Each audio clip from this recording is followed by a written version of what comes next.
مساء الخير، أهلا وسهلا فيكم مستمعينا ومتابعي إذاعة بوير اف ام على الموجة 103.5، أيضا متابعينا على صفحتي الإذاعة راديو بوير وبوير عربي. يسعد مساكم ورمضان مبارك عليكم. حلقة ثانية من برنامج صحتك بالدنيا بشهر رمضان. مستمعينا، مثل ما وعدناكم دائما انه نستضيف الاطباء ونحكي بمواضيع بتهم، بالخصوص انه شهر رمضان رح نحكي عن موضوع مهم ونتطرق ايضا لاسئله مهمه للمراه الحامل في رمضان. ضيفتنا بالاستديو الدكتورة إيمان حسين عيسى، اخصائيه بامراض النساء وجراحتها. اسمحوا لي رحب بضيفتنا لنبدا بحلقتنا. مساء الخير دكتورة. مساء النور، اهلا وسهلا. حابه رحب فيكم انا كمان، كادر بوير، اذاعه بوير، وبتشكركم على هالاستضافه اللطيفه، واهلا وسهلا فيكم مستمعينا الاعزاء. شكرا لك دكتورة. حب اشكر زملائي بالكنترول شيرين وشيزر على البث المباشر والكنترول. رح اذكركم بالارقام وبتمنى تشاركوا رابط الحلقه لحتى اصدقائكم يستفيدوا من المعلومات. بوير عربي رابط البرنامج او صفحه الاذاعه راديو بوير، الموجي 103.5، الرقم الارضي 429-101. متابعينا برات البلد عبر اي رساله عبر البث المباشر فيكم تكتبوا، رح نجاوب السؤال. ايضا اللي عنده واتساب وحابب ينضم لنا عبر الواتساب 093-82-80-81-4. بذكركم 429-101 الرقم الارضي. رح نبدا برنامجنا او لقائنا مع الدكتوره ايمان، ورح يكون موضوعنا هو عن مرض البدانه عند المراه الحامل، او اذا جاز التعبير يا ترى هو مرض او حاله. دكتوره، يا ترى هل يؤثر البدانه او تؤثر البدانه في القدره على الحمل او فرصه الانجاب؟ بداية بدي أعرف البدانة هي زيادة مؤشر كتلة الجسم عند المرأة. طبعا مؤشر كتلة الجسم هو عبارة عن حاصل قسمة وزن الجسم بالكيلوغرام على مربع طول الجسم بالمتر. هذا المؤشر كتلة الجسم بشكل طبيعي بيتراوح ما بين 18.5 ل 24.9. هذا المؤشر الطبيعي لكتلة أي جسم. في حال زادت هاي النسبة ما بين ال 25 ل 29.9 بيعتبر فرط وزن. في حال زادت هاي النسبة أو صارت أكثر أو تساوي 30 فهذا اسمه بدانة. هذا هو تعريف البدانة. فبدنا نتطرق لتأثير هاي الحالة المرضية على الحمل. أول شيء بداية مثل ما سألت أنه هلأ في صعوبة بالوصول إلى الحمل عند البدينات، وفي نقص بالخصوبة لديهن أكثر من النساء طبيعيات الوزن. في طول بالفترة اللازمة للوصول إلى الحمل. يعني المرأة الطبيعية ممكن توصل للحمل خلال فترة 3 شهور. المرأة البدينة ممكن ما توصل لهذا الشيء خلال 9 شهور مثلا. بالإضافة لاحتمال الفشل في برامج طفل الأنبوب والإخصاب المساعد. أيوة. أيضا هناك هذا التأثير.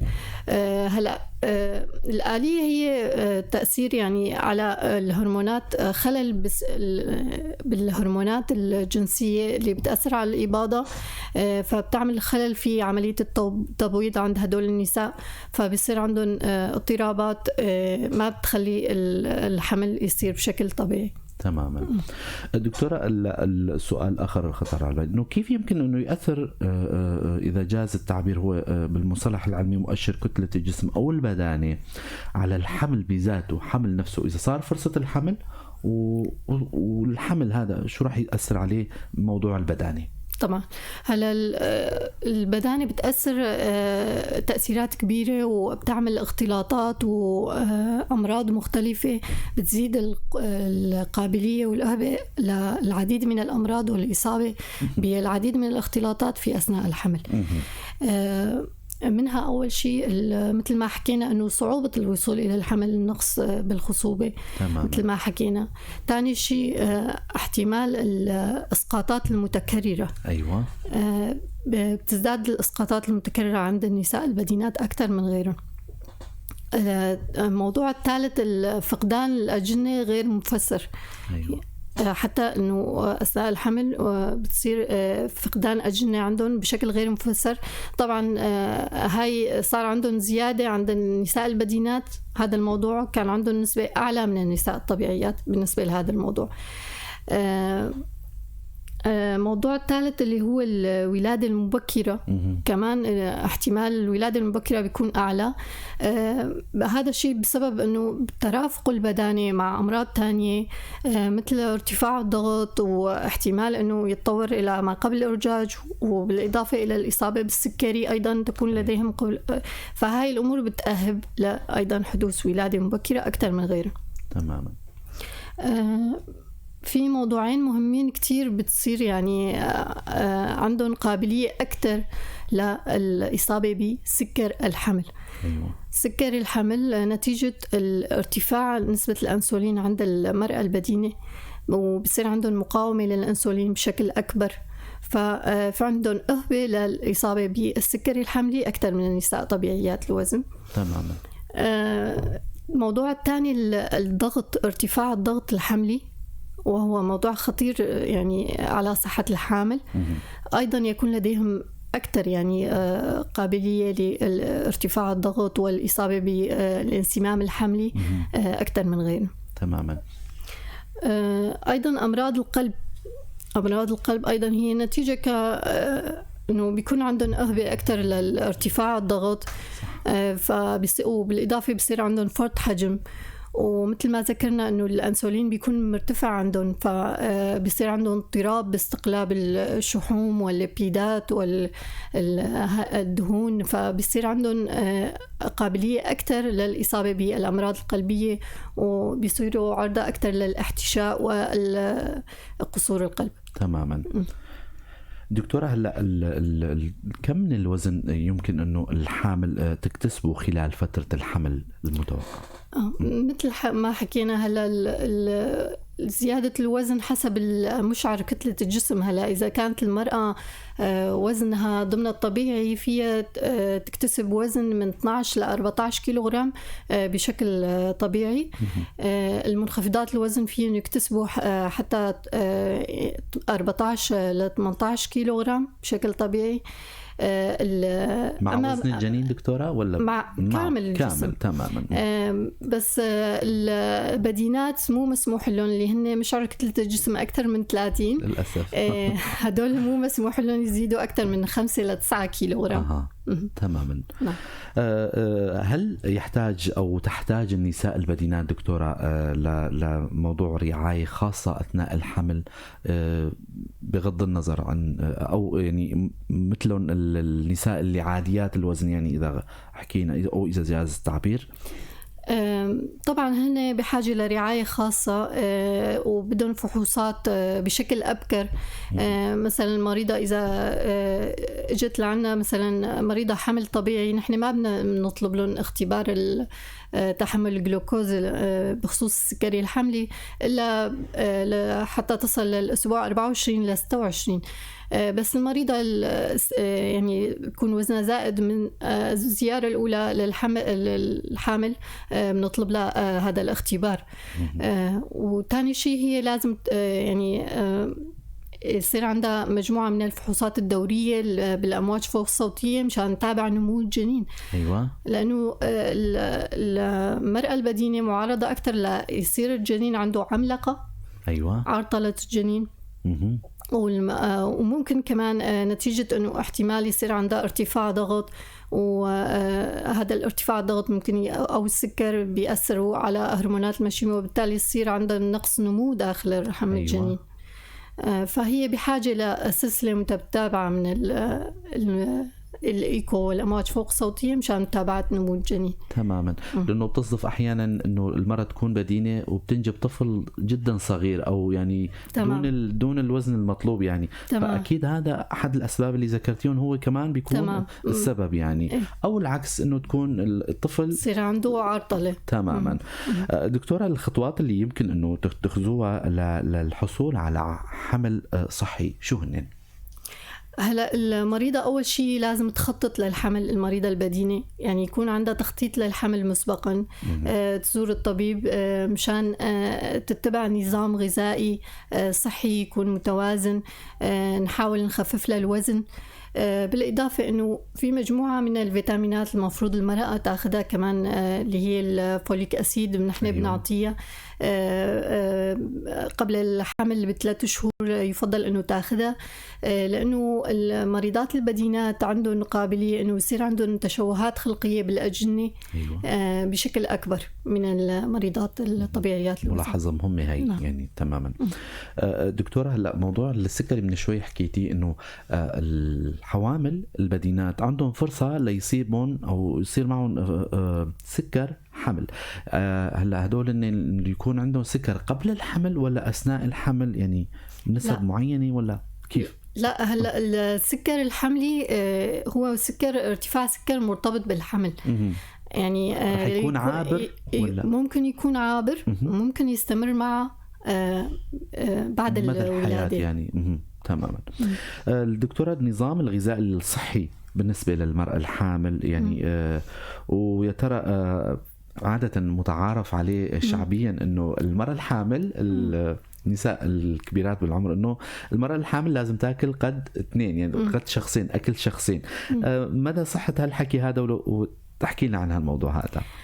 نعم. هلا هذا المصطلح يعني كتير خاطئ، وهاي المقولة الشعبية كتير خاطئة. يعني المرأة الحامل مو مطلوب منها أنه تأكل أكتر بدل شخصين أبدا.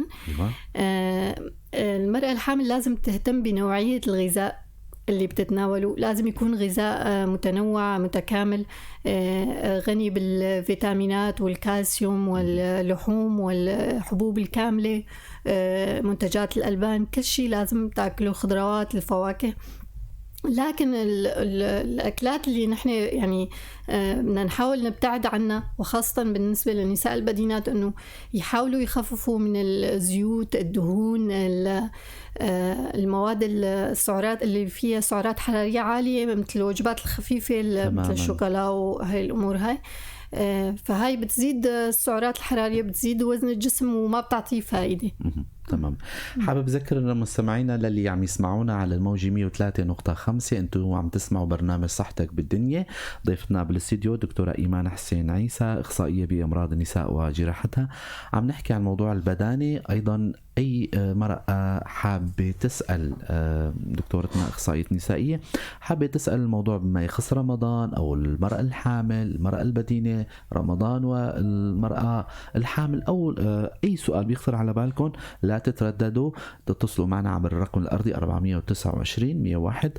أيضا عبر البث المباشر يلي برات البلد فيكن عبر أي سؤال فيكن تنضموا لنا عبر الإذاعة بوير، راديو بوير، وصفحة الإذاعة بوير عربي. بثنا المباشر هلأ موجود والأرقام موجودة على الشاشة. وأيضا عبر الواتساب برسالة فيكن تكتبوا لنا إياها 093-82-80-81-4. رح نكون مسرورين جدا إذا تنضموا لنا. مثل ما ذكرناكم أنه شاركوا رابط الحلقة لحتى أصدقائكم عبر صفحاتكم الشخصية يستفيدوا منها. دكتورة، يا ترى بنرجع لموضوعنا وحديثنا أنه هل يجب أنه تطبيق حمية قاسية لتخفيض الوزن أثناء الحمل مثلا؟ الحقيقة هذا السؤال كتير بنتعرض له نحن مثلا. الحقيقة لا، أنه الحميات القاسية كتير سيئة وبتستنزف الجسم. فإذا كانت المرأة غير حامل فهي بتستنزف الجسم، فكيف كان إذا كانت المرأة حامل يعني؟ فالحميات القاسية لا يمكن تطبيقها أثناء الحمل. لكن مثل ما قلنا أنه لازم المريضة تهتم بنوعية الأغذية. لازم يكون غذاء متنوع ومتكامل، وبالإضافة للوجبات لازم تكون وجبات متعددة وبكميات قليلة، وتباعد بين الوجبات، وبالإضافة أنه تشرب كميات كافية من المياه. هاي بيعطيها شعور بالشبع قليلا يعني. وبالإضافة إلى ممارسة الرياضة من أجل محاولة تخفيف الوزن. تماما. يعني المهم وتبتعد عن الأكلات كمان، الوجبات السيئة، الزيوت، الدهون، المواد اللي فيها سعرات حرارية عالية تبتعد عنها. أنتوا كأطباء إذا بتعتمدوا دائما أو بتهتموا بموضوع النوعية أكثر من الكم، يعني إنه نعم. الكم ما له فائدة أكثر. دكتورة، يا ترى موضوع الرياضة هلا آخر نقطة وقفتي عندها رح يكون سؤالنا هذا هو، يا ترى أنتوا بتمنعوا موضوع الرياضة بالنسبة للمرأة الحامل؟ لا طبعا، الرياضة كتير كويسة للمرأة الحامل وخاصة للبدينات، وأفضل رياضة هي المشي. يعني المريضة لو تمشي باليوم حوالي 30 دقيقة يوميا أو المشي، أكثر مثلا في مشكلة؟ ممكن ل 45 دقيقة مو أكتر، لا. وهذا الشيء بيفيده يعني من ناحية تخفيف الوزن وحرق السعرات الحرارية الزائدة. أما باقي الرياضات اللي ممكن تعرضها للوقوع على الأرض، مثل يعني إنه رياضات تكون تمارين شاقة أو هيك، لا مو مستحب نهائيا يعني. لا، بس انه الحامل كمان ما يعني في معتقدات انه لا، انه الحامل خليها تقعد ما تشتغل، لا، هاي الامور خاطئه يعني. تماما. طب دكتوره، انه في بعض النساء ما بعرف اذا يكون في حمل عزيز او في يكون مثلا حالات خاصه، انه نسمع منهم انه والله الدكتور او الدكتوره وصته انه المريضه ترتاح، يعني شو مدى صحه الحكي هذا او على موجب شو؟ طبعا هلا الموضوع علميا يعني ما له اساس. الموضوع الراحه يعني سواء كان حمل عزيز او حتى مريضه عامله زرع طفل الانبوب، يعني حقيقه الاطباء يعني طبيب طفل الانبوب لما بيعمل عمليه الزرع بيقول للمريضه انه خلص فيكي بكره تسافري بالطياره يعني. حلو. فالموضوع الراحه ما متعلق بمواضيع الاجهاض او فما له علاقه الراحه، لا بالعكس تمارس حياتها الطبيعيه. حلو كتير. هالمعلومة هاي يعني بتمنى انه الكل يستفيد منها النساء. دكتور، هل يجوز الصيام هلا باعتبارنا بشهر رمضان وبتكتر هالأسئلة دائما وحتى البرامج الدينية كمان تصدف انه هالسؤال هذا دائما هن بيرجعوا للأطباء، والأطباء كمان بيربطوا هالموضوع هذا بموضوع انه المرأة الحامل هل يجوز لها انه تصوم، وهل الصيام بيأثر على الجنين؟ هلا هذا الموضوع كتير باليوم يمكن 10 مرات بيسألوا لدكاترة النسائيين وانا فيني صوم ولا لا. هلا الحمل ما بيمنع الصيام اذا كانت المرأة صحتها كويسة وما في عندها مشاكل، مثلا اضطرابات ارتفاع ضغط، مثلا أمراض كلية مزمنة، سكر، إذا كان الحمل توأمي مثلا. فهاي الشغلات إنه بتمنع إنه المرأة إنه تصوم هاي، بس إذا كانت الصحة جيدة والمرأة تحتمل الصيام فيها تصوم يعني. ما بيمنع، لأنه أصلا الحمل هو حالة فيزيولوجية بتزيد كمية الدم اللي بتروح على الرحم وعلى الجنين، فهو بياخد كامل حاجاته من جسم المرأة تماما، ما بيقصر. فالجنين يعني جنين بياخد كل شيء شو ما بده، بس الجسم المرأة هو اللي بيتعب. فإذا كانت قادرة على الصيام فيها تصوم يعني. تماما. سؤالنا الأخير دكتورة، وأكيد رح أعطي فرصة للمستمعين اللي عم يسمعونا هلا على الموجة 103.5. إذا حابين تسألوا دكتورة إيمان موجودة بالاستديو، طبعا رح نكون مسرورين إذا تتصلوا معنا ورح نجاوب على أسئلتكم أيضا. 429-101 رقم الأرضي، أيضا بالبث المباشر بوير عربي وراديو بوير، فيكم تكتبوا أي سؤال رح نجاوب عليه. 093-82-80-81-4 رقم الواتساب، فيكم تبعتوا أي رسالة ورح نشوف إذا في حدا بعت لنا شي رسالة. طبعا دكتورة، متى يجب على المرأة الحامل أنه تراجع الطبيب، وإذا كان أثناء الصيام كمان؟ تمام. هلا أثناء الصيام إذا المرأة كانت صايمة وحست حالها أنه الحركات الجنين مثلا قلت عندها، لاحظت أنه خلال 12 ساعة مثلا ما صار عندنا 10 حركات خلال اليوم، لازم تراجع الطبيب. نعم. إذا المريضة شعرت بالإعياء والتعب الشديد، العطش الشديد، جفاف العين الشديد، إرهاق مثلاً. الإرهاق، هبوط بالضغط، الدوار، أيوة. هاي الأمور كلها بتخليها أنه لازم تراجع الطبيب تبعها. إذن أي حالة غير طبيعية. وإذا حست حالة أنه عم ينقص الوزن مثلا بشكل مستمر، كمان لازم تراجع الطبيب. تماما. حتى المرأة الحامل بغير رمضان لازم كمان بهالحالات هاي إذا تزور الطبيب. رح نختم لقائنا بشوية نصائح للنساء والمرأة الحامل بالذات وبشهر رمضان، كم نصيحة من عند الدكتورة لحتى يستفيدوا مستمعينا ومستمعاتنا. وطبعا مشكورة كتير الدكتورة إيمان على الاستضافة الحلوة. شوية نصائح دكتورة لمستمعينك ولمرضاكم. نعم.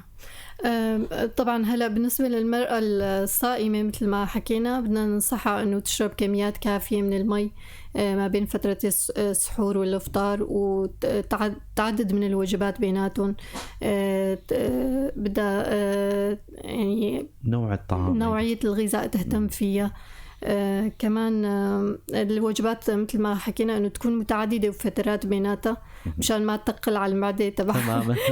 لأنه يعني هو بالحمل بيصير تأخر بإفراغ المعدة، فصعوبة بالهضم عند المرأة الحامل، فلذلك نحن جسم أجنبي يعني أو إذا صح التعبير يعني. ومثل ما ذكرتي دكتورة أنه تتجنب الزيوت والدهون والمواد اللي فيها سعرات حرارية عالية، نحاول نتجنبها. شكرا لكم دكتورة إيمان حسين عيسى، أخصائية بأمراض النساء وجراحتها، على المعلومات القيمة والاستضافة الحلوة. شكرا لكم كمان كادر إذاعة بوير FM، وشكرا لمستمعينا الكرام.